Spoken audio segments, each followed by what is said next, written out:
Hi guys, I have returned home from my trip to Scotland. Woe is me. It was a wonderful trip and a hellishly exhausting one too, but in my books they are one and the same, or at least the latter is a condition of the former.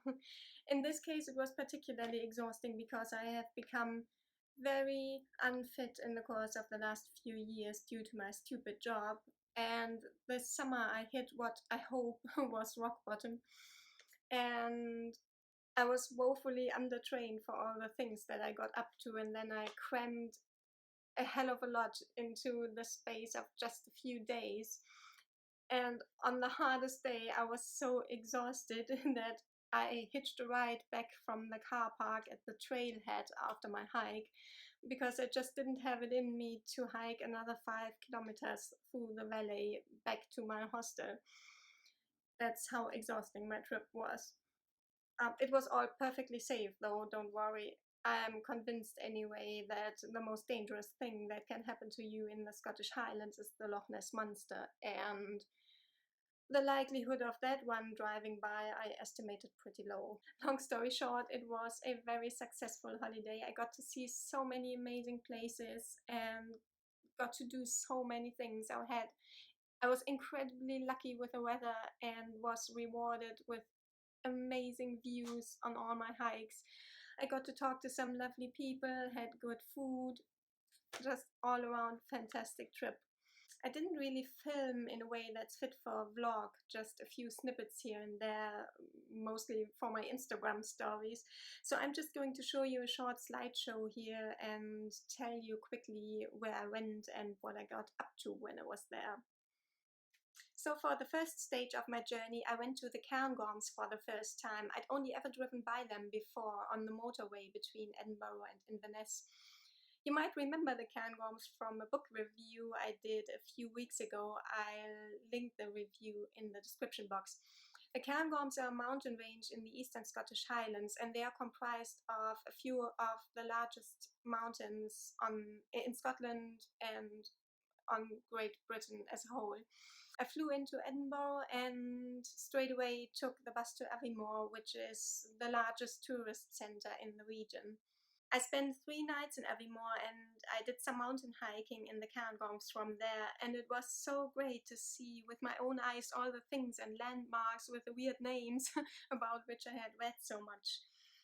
The first day I hiked up Ben Macdui, which is the second highest mountain in Scotland, and then from there I crossed the Cairngorm Plateau to the eponymous Cairngorm mountain itself, and from there you get some stunning views over the Cairngorm Plateau.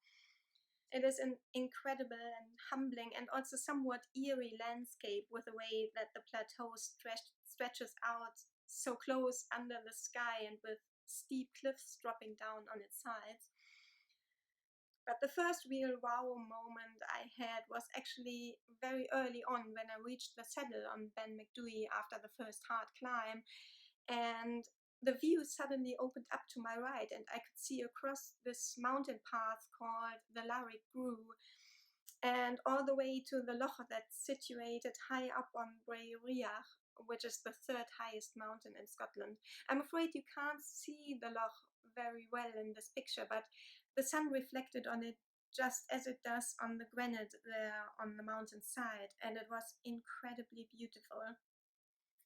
Unfortunately, it was very cold on the summits. It was literally freezing. There were icicles on the trig point on Ben Macdui. So I didn't spend as much time admiring the views as I would have liked. But still, I'm so glad to have gone there and seen this. I did some hiking in the lower hills closer to Aviemore as well the next day, which was lovely. And I happened on this little Loch one year, which I think it's safe to say is the prettiest little loch in Scotland, isn't it? With its turquoise water and the white shores.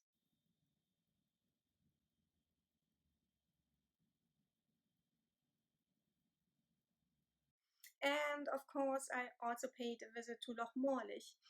You can get some stunning views there with the snow-covered mountains in the background, but it was not the day for that. However, I got my Loch Morlich beach shot and I'm very happy with it. And after that, I took the bus or buses to Glen Coe on the west coast. Beautiful, beautiful Glen Coe, which I'm sort of addicted to. And I spent 2 lovely sunny days in the mountains there. And it was also the weekend of a big running event, the Glen Coe Skyline. And my hostel was filled with a lively crowd of energetic and, most importantly, healthy people for a change. So that was good as well. As for my own comparatively humble exploits, I did the second of the two famous Glen Coe scrambles, Curved Ridge and Buchel Moor. Buchel Moor is the Sentinel Mountain on the eastern entrance of the valley, as you can see here on the Visit Scotland side. Sorry, you can't see Curved Ridge here. It is here on the other side of the peak. This is the top of the mountain seen from around the bend. That was the main event of my trip, around which I had structured the rest of the holiday. And I had hired a mountain guide to guide me up the right way and to provide some security and reassurance with a rope. That was actually the second time I was out in the mountains there with a mountain guide. Last year I did the other of the two famous scrambles, the Inach Egach, a narrow and jagged ridge on the north side of Glen Coe, which was terrifying and much, much harder. Curved ridge is usually graded more difficult, but for me it was infinitely easier because curved ridge goes up only, whereas the Inach Egach goes up and down, and the descents were all extremely difficult for me. I would have died without my guide, I was so scared. These guys are a fantastic investment in any case, and it is always a treat to be out in the mountains with them. If you are interested in this sort of thing, I'll leave a link to the two companies with which I was out in the description box below. Anyhow, the main event of my trip, and it did not disappoint, and of course the views from the top. It was the best possible weather, sunny, obviously, dry, just the slightest of breezes, even on the summit. We didn't even put on our jacket on the summit, which is really, really uncommon. And on our way down, it got quite hot even. And when we came close to the little stream that runs down the mountain, we splashed water into our faces and even on the back of our necks. That's how hot it was. They must have worked up quite a thirst at the races.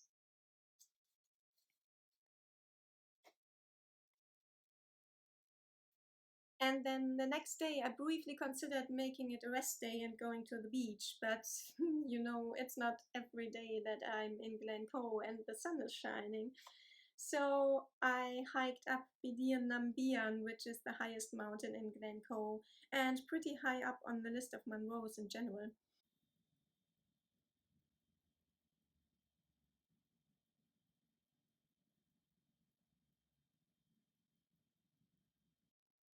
And of course, it offered fantastic views, spectacular views all around, with Ben Nevis and the Marmors as the highlight.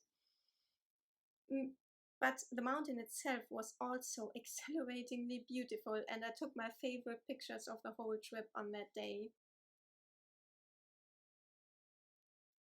It was also hellishly exhausting though, and that was the day on which I hitched a ride back from the car park at the foot of the mountain with a very nice couple who had come out bouldering for the day.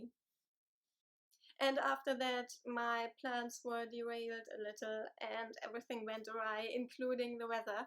But I was actually glad to have an excuse to rest a little.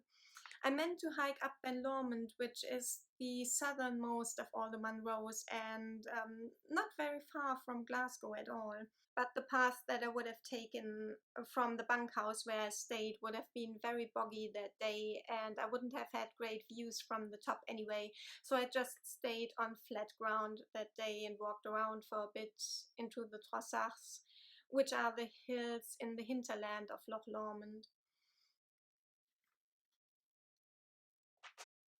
And I have already seen Loch Lomond in the sun before. I have pictures to prove it.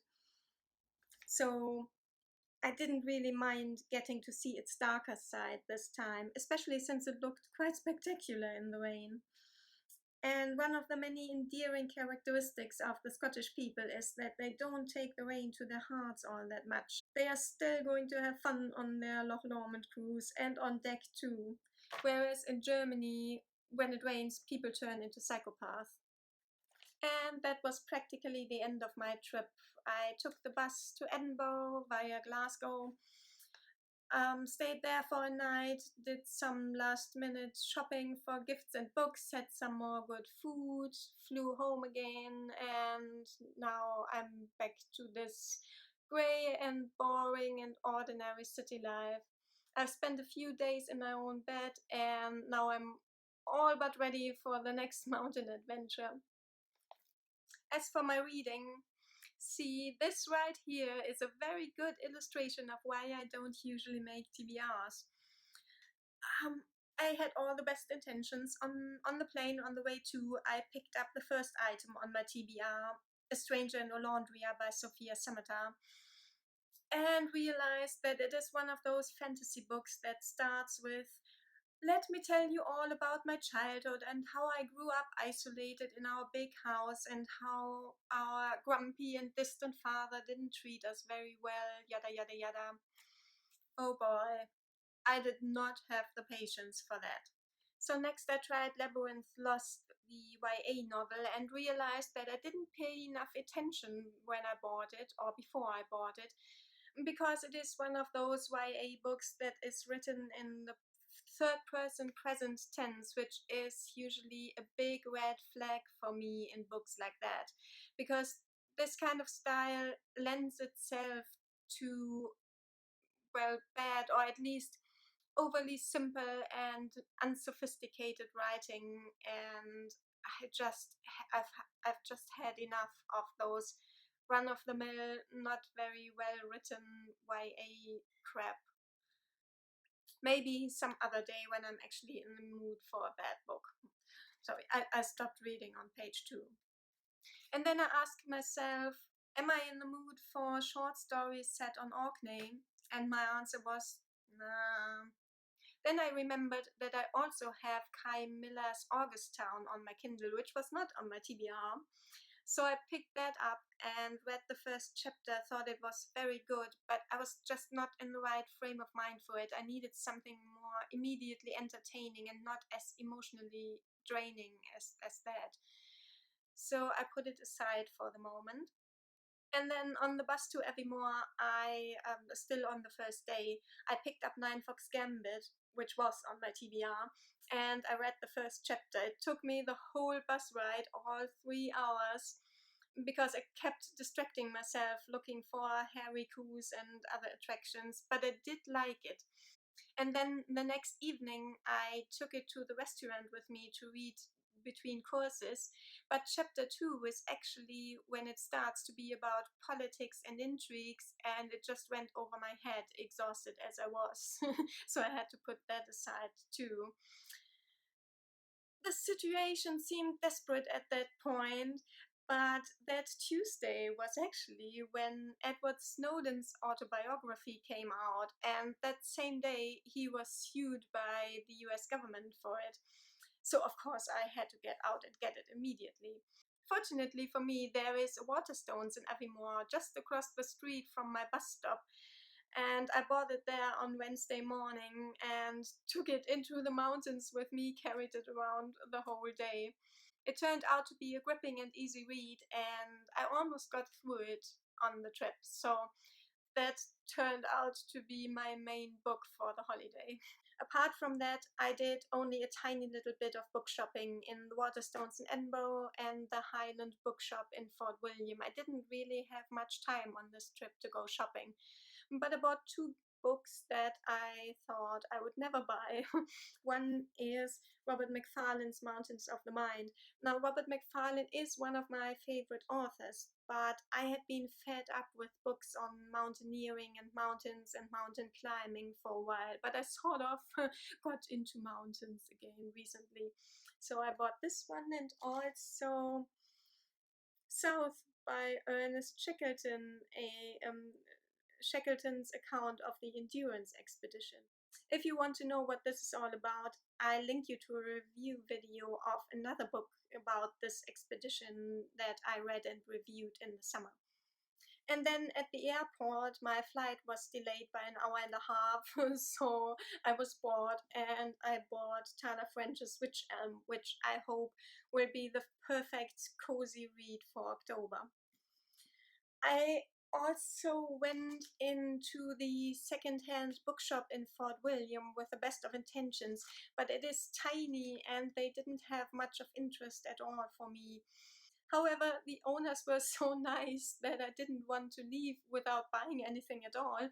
So I bought this brochure of the Loch Harbour Mountain Rescue Team from the year 1992.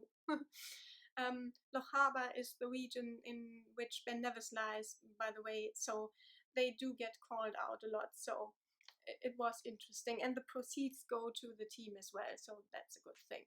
So yeah, these are the bare bones of my trip. And from now on, business as usual will resume. I am still in the process of catching up, but I'm also already looking forward towards cozy Halloween reading. And I have a very exciting buddy read coming up with Shannon from That's a Poe. We are going to read The Overstory by Richard Powers. Finally, I've had that one on my TBR since it was shortlisted for the Booker Prize last summer.